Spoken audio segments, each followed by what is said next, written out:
अवधूत चिंतन श्री गुरुदेव दत्त। श्री स्वामी समर्थ महाराज की जय। श्री स्वामी समर्थ। माझ्या श्री सिद्धिविनायक समर्थन या चॅनलवरती तुम्हा सर्वांचं खूप खूप मनापासून स्वागत आहे। आज गुरुपौर्णिमा विशेष सत्यनारायण घरच्या घरी कसा करायचा, ब्राह्मण न बोलवता घरच्या घरी श्री सत्यनारायण कथा कशी वाचायची, कशी पठण करायची ते आज तुम्हाला मी सांगणार आहे। प्रथम आपण सर्वांनी पाहिलं आहे साहित्य काय काय लागतं व पूजा मांडणी कशी करायची।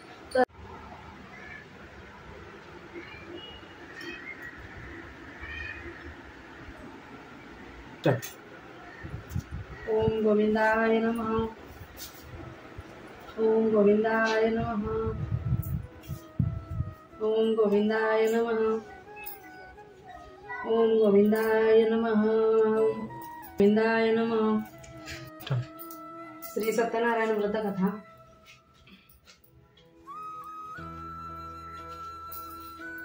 ओम श्री गणेशाय नमः। श्री सत्यनारायण कथा प्रारंभ। अध्याय पहिला। श्री गणेशाय नमः। नैमिषा नामक एकदा शैनकादी सर्व ऋषीमुनींनी पुराणे कथन करणाऱ्या रोमहर्षण नावाच्या सुतांना विचारले।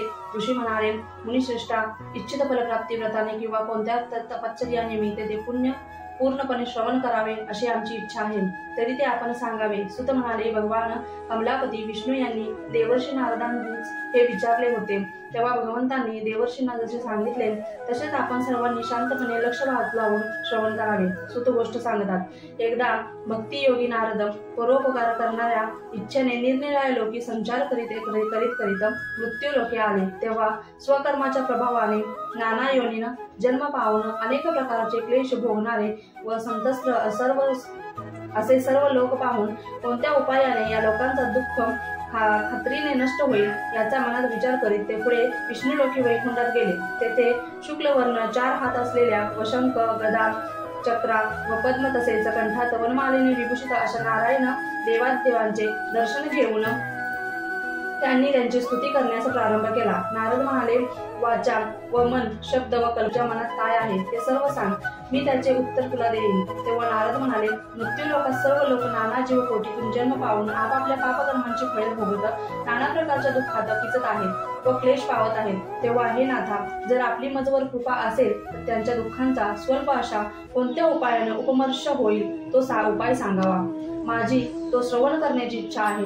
भगवान विष्णू म्हणाले, वत्सा, लोकांवर कृपा करण्याच्या इच्छेने तू चांगले विचारलेले आहेस, तर तो उपाय करून मनुष्य मोहातून मुक्त होऊ शकतो। तो उपाय मी सांगतो, तू ऐक। वत्सा, स्वर्गात व मृत्यू लोकात दुर्लभ असे महापुण्यदायी व्रत अजून गुप्त आहे, ते तुझ्यावरील माझ्या स्नेहामुळेच मी तुझ्याजवळ आता प्रकट करतो। ते व्रत म्हणजे सत्यनारायणाचे व्रत असे आहे की यथायोग्य विधीप्रमाणे ते केले तर मनुष्याला लगेचच सुख प्राप्त होऊन परलोकीही मोक्ष प्राप्त होतो। भगवंताचे ते बोलणे ऐकून नारद मुनी म्हणाले, त्या व्रताचे फल काय आहे, त्याची व्रतविधी काय आहे, तसेच ते व्रत कोणी केले, ते व्रत केव्हा करावे हे सविस्तर सांगावे। तेव्हा भगवान विष्णू म्हणाले, हे व्रत दुःख, शोक इत्यादी दैन्य नष्ट करणारे, धनधान्याची समृद्धी करणारे, सौभाग्यकर व संतती देणारे व सर्वत्र विजय प्राप्त करून देणारे आहे। कोणत्याही दिवशी सायंकाळी सत्यनारायणाचे पूजन करावे। दूध, तूप, गव्हाचा रवा, साखर, केळी 1/4 प्रमाणात व समभागात घेऊन भक्तिभावाने उत्तम प्रसाद करून तो अर्पण करावा। गव्हाचा रवा व साखर याचा अभाव असाल तर तांदळाचा रवा व गुळ घ्यावा। सर्व पदार्थ 1/4 प्रमाणात एकत्र करून त्याचा नैवेद्य सत्यनारायणाला दाखवावा। सर्वांसह कथा श्रवण करून ब्राह्मणाला दक्षिणा द्यावी। नंतर बांधवासह मित्रांना भोजन घालावे। भक्तीने प्रसाद भक्षण करावा। मृत गीत यथा त्याचा कार्यक्रम रात्री करावा। नंतर सत्यनारायणाचे स्मरण करीत स्वगृही जावावे। असे केल्यास मनुष्याची इच्छा पूर्ण होईल असे निसंशय विशेषतः कलियुगात भूतावर सुखप्राप्तीचा सुलभ सोपा अल्प असा उपाय आहे। इथे श्री स्कंद पुराणातील रेवाखंडात सत्यनारायण कथेचा प्रथमाध्याय समाप्त झाला। हरे नमः। अध्याय पहिला समाप्त। अध्याय दुसरा। भगवान विष्णू म्हणाले, हे द्विज, आता पूर्वी कोणी हे व्रत केले ते मी सांगणार आहे। रम्य काशी नगरीत एक अत्यंत दरिद्री ब्राह्मण होता। तो तहान भुकेने व्याकुळ होऊन नेहमी भटकत होता। तेव्हा ब्राह्मणावर प्रेम असणारा भगवान त्या ब्राह्मणाला अति दुःखी पाहून स्वतः म्हाताऱ्या ब्राह्मणाचे रूप घेऊन त्या ब्राह्मणाला आदराने विचारू लागला, हे विप्रा, नेहमी पृथ्वीवर अत्यंत दुःखी असा तू का भटकतोस, ते सर्व मला कळून घ्यायचे आहे। तेव्हा हे श्रेष्ठ ब्राह्मणा तू मला ते सांग. तेव्हा ब्राह्मण म्हणाला, मी अतिशय दरिद्र ब्राह्मण आहे व भिक्षेसाठी भटकत आहे. महाराज, यावर उपाय जर तुम्हाला माहीत असला तर कृपा करून मला सांगा. तेव्हा म्हातारा ब्राह्मण त्याला म्हणाला, सत्यनारायण विष्णू हा वंचित फळ देणारा आहे. तर ते उत्तम व्रत केले असता मनुष्य सर्व दुःखातून मुक्त होतो व ते व्रत म्हणजे सत्यनारायणचे पूजन तू कर. त्यानंतर व्रताची विधानेही त्या ब्राह्मणाने समजावून सांगून वृद्ध ब्राह्मण रूपी सत्यनारायण तेथेच अदृश्य झाले. हे वृद्ध ब्राह्मणाचे सांगितले तेच मी करीन अशा विचाराने त्या दारिद्र्य ब्राह्मण घरी आला. रात्री त्याला निद्राही आली नाही. नंतर सकाळी उठून मी ते सत्यनारायण व्रत करणार असा संकल्प करून तो ब्राह्मण भिक्षेसाठी गेला व त्या दिवशी त्याला भरपूर द्रव्य मिळाले व त्या द्रव्याच्या सहाय्याने तो बंधुजनासह सत्यनारायणचे व्रत केले व व्रताच्या प्रभावाने तो श्रेष्ठ ब्राह्मण सर्व दुःखातून मुक्त होऊन सर्व संपदेने युक्त झाला. तेव्हापासून त्या ब्राह्मणाने वेळोवेळी व प्रतिमासे ते व्रत केले. तो उत्तम ब्राह्मण हे नारायणाचे व्रत अशा रीतीने करून सर्व पापांपासून मुक्त होऊन दुर्लभ असा मोक्षयोग प्राप्त करता आला. एवढे सांगून सूत म्हणाले, विप्रांनो, मनुष्याने पृथ्वी तलावावर व सत्यनारायणचे व्रत करताच त्याची सर्व दुःखे नाश पावतील. असे हे सत्यनारायणचे महात्मा नारदाला सांगितलेले व्रत मी आपणास सांगितले. आता आणखीन आपणाला काय सांगू बरे. तेव्हा ऋषी म्हणाले, हे मुनिश्रेष्ठा, त्या विप्राकडून आणखी कोणी व्रत ऐकले व केले ते आम्ही ऐकू इच्छितो. आमच्या मनात श्रद्धा उत्पन्न झाली आहे. सूत म्हणाले, या पृथ्वीवर व्रत केले ते सर्वांनी ऐका. एकदा तो श्रेष्ठ ब्राह्मण आपल्या ऐश्वर्यानुसार आपले बंधू व स्वजन यांचे हे व्रत करण्यास उत्सुक झाला असता तेवढ्यात तेथे एक मोळी विक्या आला. बाहेरून लाकडे ठेवून ब्राह्मणाच्या घरात येऊन तहाने जीव व्याकुळ झालेल्या त्या मोळी विक्याने ब्राह्मण व्रतमग्न आहे असे पाहिले. तेव्हा तो ब्राह्मणाला प्राणीकृत करून म्हणाला, हे प्रभू, तुम्ही हे काय करीत आहात? हे केले तर काय फळ मिळते हे मला सविस्तर सांगावे. तेव्हा तो ब्राह्मण म्हणाला, हे सत्यनारायणाचे व्रत असून सर्व इष्टा कामना पूर्ण करणारे व मला यांच्या प्रसादाने असे सत्यदेवाचे व्रत करील. असा संकल्प करून डोक्यावर लाकडाची मळी घेऊन तो रम्य अशा नगरात जेथे धनिकांची वस्ती आहे तिथे गेला. त्या दिवशी त्याला लाकडे विकून नेहमीच्या दुप्पट धन मिळाले. तेव्हा मोठ्या आनंदाने मनाने व पिकलेली केळी, साखर, दूध, गहू, गव्हाचा रवा अशा 1.25 मापाने सर्व वस्तू घेतल्या व तो आपल्या घरी आला आणि बांधवाजनास निमंत्रण करून त्याने विधिपूर्वक सत्यनारायण व्रत केले व व्रताच्या प्रभावाने मोळी विक्या धनसंपन्न व पुत्रवंत झाला आणि इहलोकी सुखी होऊन मृत्यूनंतर सत्यनारायण पुरीला म्हणजेच विष्णू लोकी गेला. इति श्री स्कंद पुराणातील रेवाखंडातील सत्यनारायण कथेचा 2रा अध्याय समाप्त. हरिये नमः. अध्याय 3. सूत म्हणाले, हे श्रेष्ठ मुनिजन हो, मी आणखी पुढे सांगतो ते श्रवण करावे. पूर्वी उल्कामुख नावाचा एक राजा होता. तो मन व इंद्रिय ताब्यात ठेवणारा व सत्य बोलणारा व सद्बुद्धीचा राजा. प्रतिदिनी देवळात जाऊन ब्राह्मणाचा दान देऊन संतुष्ट करीत असे.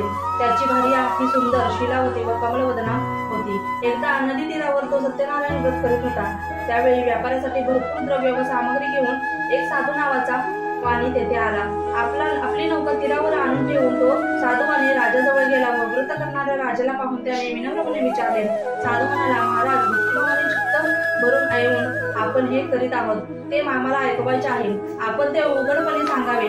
राजा म्हणाला, हे साधू, हे अतुल तेजस्वी वैष्णवाचे पूजा व्रत स्वजनासह पुत्रीदिकांसाठी प्राप्त होण्याकरिता केले जात असते. राजांचे बोलणे ऐकून साधू आणि आदराने म्हणाले, हे राजन, आपण मला सर्व सांगा. आपण सांगाल त्याचप्रमाणे मीही करीन. मलाही संतती नाही. हे व्रत केल्याने नक्की संतती प्राप्त होईल. राजाने व्रत सांगितल्यावर नंतर त्या साधूवानाने आपला व्यापार पूर्ण केला व तो आनंदाने घरी आला.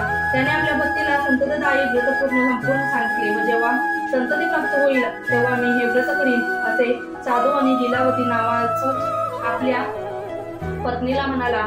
त्यानंतर ती साध्वी भार्या लीलावती एकदा आनंदित चित्ताने धर्मानुसार आपल्या पती समवेत राहत असताना सत्यदेवाच्या प्रसादाने बरोबर राहिले. 10व्या महिन्यात तिला कन्यारत्न प्राप्त झाले व ती कन्या शुक्ल पक्षातील चंद्राप्रमाणे दिवसेंदिवस वाढू लागली. तिचे कलावती असे नामकरण करण्यात आले. त्यानंतर ती लीलावती आपल्या पतीला मधुर शब्दांनी म्हणाली, आपण पूर्वी ठरवलेले व्रत का बरे ते करत नाही? तेव्हा तो साधूवाने म्हणाला, प्रिये, या कन्येच्या विवाहासमयी मी ते व्रत करीन असे आपल्या पत्नीला आश्वासन देऊन तो नगरात गेला व त्या आपल्या पित्याच्या घरी ती कलावती नामक कन्या वाढू लागली.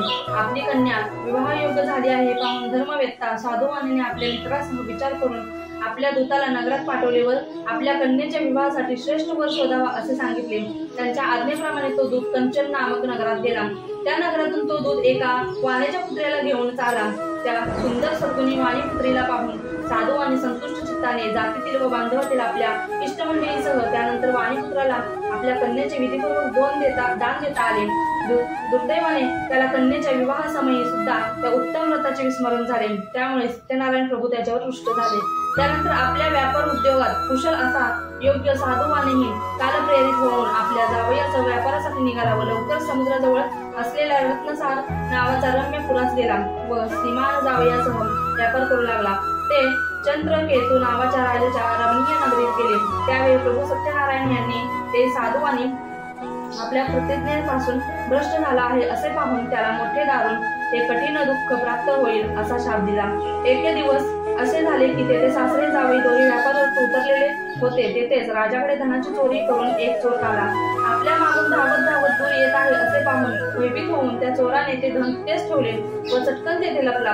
तो साधूवानी जेथे होता ते मागोमागच राजदूत आले व राजाचे धन त्याच्या जवळच पाहून तो साधूवानी व तो जावाई वाणीपुत्र यांना मागून हर्षाने धावत राजाजवळ जाऊन सांगितले की महाराज 2 चोर आणले आहेत. त्यांना पाहून काय आज्ञा द्यावी. राजाने आज्ञा केली. नंतर फारसा विचार व चौकशी न करता दोघांना तरकचून बांधून मोठ्या किल्ल्यात कारागृहात डांबून ठेवले गेले.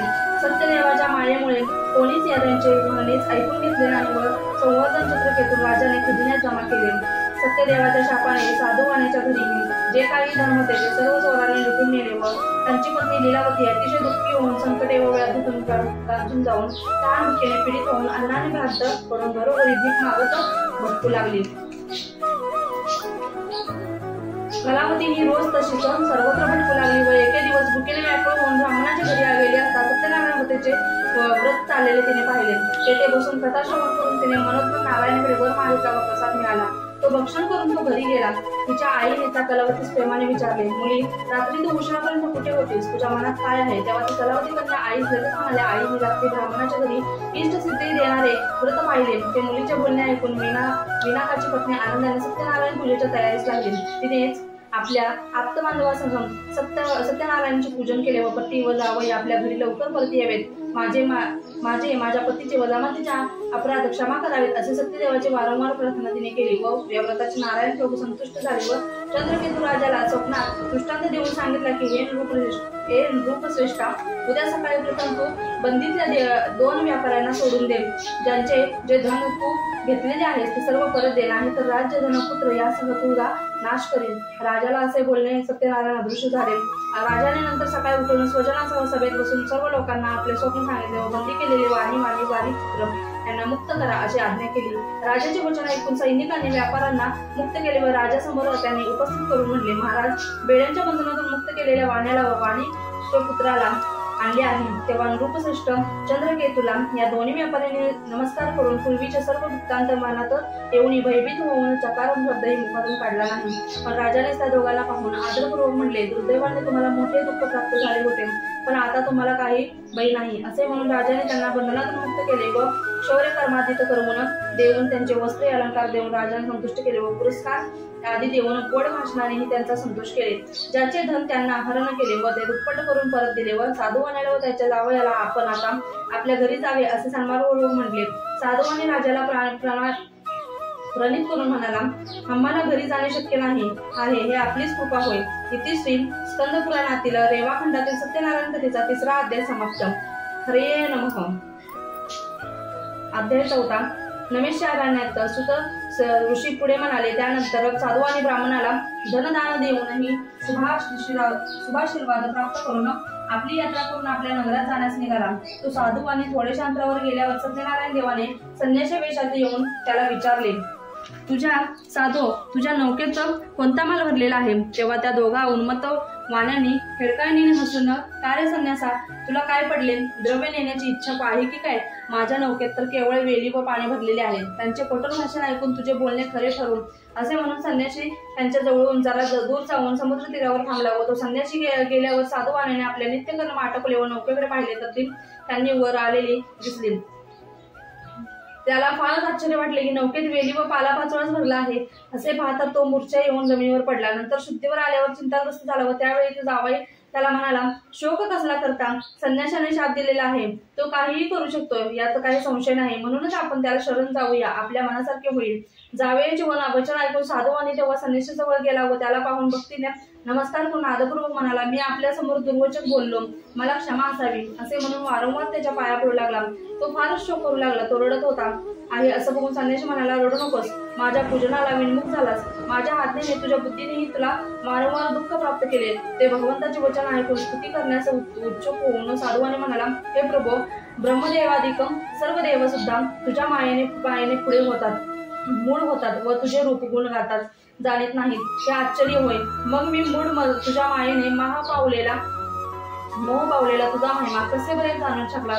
प्रसन्न हो, यथाशक्ती मी तुझे पूजन करेन. पूर्वी माझे जे सर्व धन होते ते मला मिळू दे. मी शरण आलेलो आहे, मला माझे रक्षण कर. त्यांचे हे भावपूर्ण बोलणे ऐकून संन्यासी रूपातला जनार्दन विष्णू संतुष्ट झाला व इच्छित वर देऊन हरी तेथेच अंतर्धान पावला. नंतर संपत्तीने पूर्ण भरलेली आपली नौका पाहून ती वर आरूढ होऊन सत्यदेवाच्या कृपेने माझी इच्छा पूर्ण झाली असे म्हणून स्वजनासह येथे विदित सत्यनारायणाची पूजा करून सत्यदेवाच्या प्रसादाने पूर्ण ते आनंदित होऊन साधूवानी यज्ञपूर्वक नौका सोडून आपल्या देशात गेला. मग तो साधूवानी जावयाला म्हणाला, माझी रत्नपुरी पहावी, असे म्हणून आपल्या द्रव्यरक्षक दूत त्याने पुढे पाठवला. तो दूत नगरात जाऊन जावयाच्या साधूवानीच्या भार्याला भेटला व हात जोडून तिला नमस्कार करून उचित असे वचन बोलला. साधू महाराज, आपला जावई, बंधुवर्ग व अपार द्रव्यासह नगरात मी पाहिले आहेत. दूताचे वचन ऐकून ती साध्वी फारच हर्षित होऊन मुलीला म्हणाले, सत्यनारायणाची पूजा कर, ते मी त्यांच्या दर्शनासाठी जात आहे, लवकर चल. आईचे ते बोलणे ऐकून मुलीचे व्रत समाप्त झाले व घाईघाईने प्रसाद न घेताच ते आपल्या पतीला भेटण्यासाठी निघाले. त्यामुळे सत्यदेव रुष्ट झाले व त्यांनी तिच्या पतीला नौकेला धनाधिकासह पाण्यात बुडवले. तेव्हा आपल्या पती दिसेना असा कलावती शोकावे गानावर होऊन रडत रडत धरणीवर कोसळली. नौका बुडाली व आपली कन्या अत्यंत दुःख करत आहे असे पाहून साधूवानी हे सर्व नानावडी हे कार्य विपरीत घडले असे म्हणून चिंता करू लागली. तेव्हा आपल्या मुलीला दुःखी पाहून लीलावती व शोकविल्लह होऊन विलाप करू लागली. आपल्या पतीला म्हणाले की, जावई बापू, इतक्यात नौकेसह दृश्य कसे व झाले? कोणत्या देवाची हेळसांड केली म्हणून नौका नष्ट झाली असे कोण जाणे? सत्यदेवाचा महिमा जाणे तरी कोणाला शक्य असेल? म्हणून ती म्हणाली, स्वजनासह सारखा विलाप करू लागली व कलावतीला मांडीवर घेऊन हंबरडा फोडून रडू लागली. व नंतर पती मरण पावल्यामुळे अत्यंत दुःखी झालेल्या कलावतीने त्याच्या पादुकांसह सती जाण्याचा निर्धार केला. तो साधू आणि कन्याचे ते वर्तन पाहून पत्नीसह अत्यंत शोकांग्रात होऊन धर्मज्ञपणे विचार करू लागला की ही नौका सत्य देवाने हरण केली असावी काय? त्याच्या मायेमुळे मी अगदी गोंधळून गेलो. नंतर सर्वांना जवळ बोलावून मी यथाशक्ती सत्यदेवाची पूजा करीन असा संकल्प त्याने बोलून दाखवला व सत्यदेवाला वारंवार भूमीवर साष्टांग प्राणिमत प्रणाम करू लागला. तेव्हा दीनजनांचे प्रतिपालक सत्यदेव संतुष्ट होऊन कृपेने भक्त वात्सल असे ते आकाशवाणीने म्हणाले, प्रसाद आवेरून तुझी कन्या पतीला पाहण्यासाठी आली म्हणून तुझ्या मुलीचा पती अदृश्य झाला. तू निसंशय जाण, ती घरी जाऊन प्रसाद भक्षण करून पुन्हा येते येईल तर तिचा पती तिला लाभेल, ते खात्रीने जाण. अशी ती आकाशवाणी ऐकून ती कन्या तात्काळ घरी गेली. तसाच ठेवलेला प्रसाद भक्षण करून पुन्हा ती आली व तिला तिचा पती दिसला. त्यानंतर कलावती आपल्या पित्याला म्हणाली, आता लवकर घरी जावे, विलंब कसा करता? ते मुलीचे बोलणे ऐकून माणिकपुत्र संतुष्ट झाला व सत्यदेवाचे यथाशास्त्र पूजन करून आपली संपत्ती व बंधुगण यांसह आपल्या घरी गेला व पौर्णिमेला व संक्रमण काळी त्याने सत्यदेवाचे पूजन केले व इहलोकी सुख प्राप्त करून अंती सत्यदेवाच्या पुरीला म्हणजेच विष्णू लोकी गेला. इति श्री स्कंद पुराणातील रेवाखंडातील सत्यनारायण कथेतील 4था अध्याय समाप्त. हरिये नमः. अध्याय 5. सूत म्हणाले, आता श्रेष्ठ मुनिजन हो, मी आणखीन सांगतोय रे ऐकावे. अंगध्वज नावाचा एक राजा होता. तो प्रजेचे पालन करण्यात तत्पर असेल. त्यासही सत्यदेवाचे महाप्रसादाचा त्याग केल्याने दुःख प्राप्त झाले. तो एकदा वनात गेला व अनेक पशूंना मारून एका वटवृक्षाच्या बुंदेशी येऊन तो बांधवाचा गोप मोठ्या भक्तिभावाने व आनंदाने सत्यदेवाची पूजा करीत आहेत असे पाहून सुद्धा गर्वाने तेथेच गेला नाही. तो देवास नमनही केले नाही. तेव्हा सर्व गोपगणांनी राजाजवळ प्रसाद नेऊन दिला व तेथे तो ठेवून परत येऊन आले व प्रसाद भक्षण केला व इष्ट ते पूर्ण कृत्य केले. पण त्या प्रसादाच्या राजाने तिरस्कार केला व त्याला फार दुःख प्राप्त झाले. त्याचे 100 मुले नष्ट झाली व धनधान्यादी कष्ट नष्ट झाले. सर्व सत्यदेवानेच नष्ट केले असे माझे निश्चित मत आहे. तेव्हा ते सत्यदेवाचे पूजन चालले आहे, तिथेच मी जातो असे मनाने ठरवून तो गोप्यांच्या जवळ गेला. त्यानंतर तो गोपगणांसह राजाने भक्ती व श्रद्धायुक्त होऊन सत्यदेवाची यथाविध पूजा केली व सत्यदेवाच्या प्रसादाने तो धन व संतानयुक्त झाला आणि इहलोकी सुख भोगून अति सत्यपुरीस म्हणजे विष्णू लोकी गेला. जो हे परम दुर्लभ सत्यनारायणचे व्रत करतो, फलप्रद अशी पुण्यदायक कथा भक्तीने श्रवण करतो, त्याला सत्यदेवाच्या प्रसादाचे धनदाने सर्व लाभते. दारिद्र्य माणसाला धन मिळते, बंदी असेल तो बंधनातून मुक्त होतो, भयग्रस्त भयापासून सुटेल, यात खरोखर संशयच नाही. तो इष्ट फळ लाभून शेवटी विष्णू लोकी जाईल. हे प्रियांनो, हे विष्णू सत्यनारायण व्रत करून मानव दुःखापासून मुक्त होतो व तेच मी तुम्हाला आपल्याला सांगितले आहे. विशेषतः कलियुगात सत्यनारायण फलप्रद आहे. त्याला कोणी काल म्हणतात, कोणी सत म्हणतात, कोणी ईश म्हणतात, कोणी सत्यनारायण तर आणखी कोणी सत्यदेव म्हणतात. कलियुगात हाच सनातन नाना रूपे धारण करणारा विष्णू सत्यव्रत रूपाने सर्वांना इष्ट ते प्रदान करणारा होईल. हे मुनिश्रेष्ठ हो, जो ही कथा नित्य म्हणतो व श्रवण करतो त्याची पापे सत्यदेवाच्या प्रसादाने खरोखरच नाश पावतात. इति श्री स्कंद पुराणातील रेवाखंडातील सत्यनारायण कथेचा 5वा अध्याय समाप्त. हरिये नमः.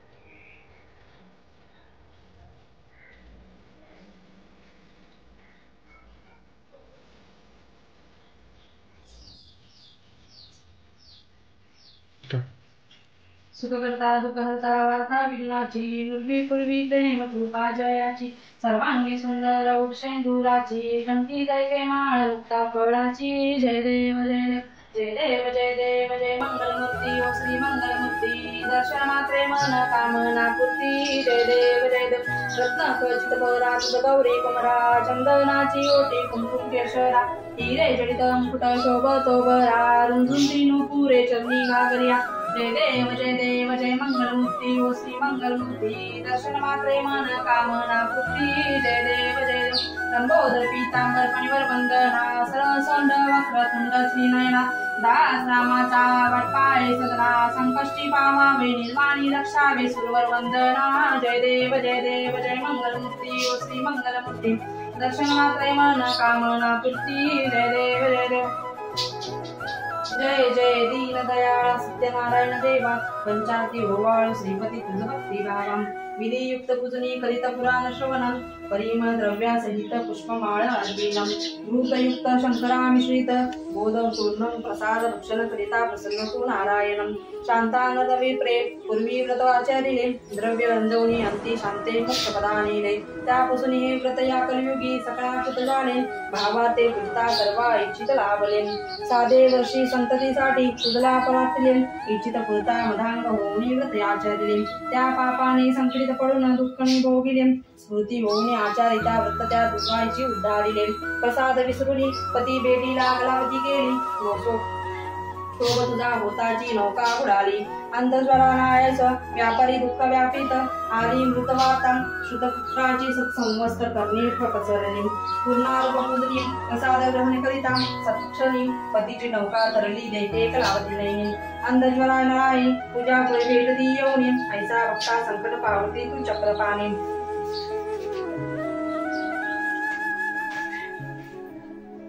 अनन्य भावे पूजनी हे व्रत जे जन आचरते इच्छित पूर्वीचे त्याची देवनी संतती संपत्ती. संवरिते भयम दुरिते सर्वही बंधते अतुटे राजा रंक समान मानुनी पावसी श्रीपदी. ऐसा तव व्रत अपार महिमा वर्णो मी कैसा भक्ती पुरुषर आचरिता. त्या पावसी जगदीशा भक्ताचा कनुवाळू कल्पदूतू सर्वेशा मोरेश्वर सूत वासुदेव तुझविनी भवनाशा. जय जय दीन दयाळा सत्यनारायण देवा जय जय दीन दयाळा सत्यनारायण देवा.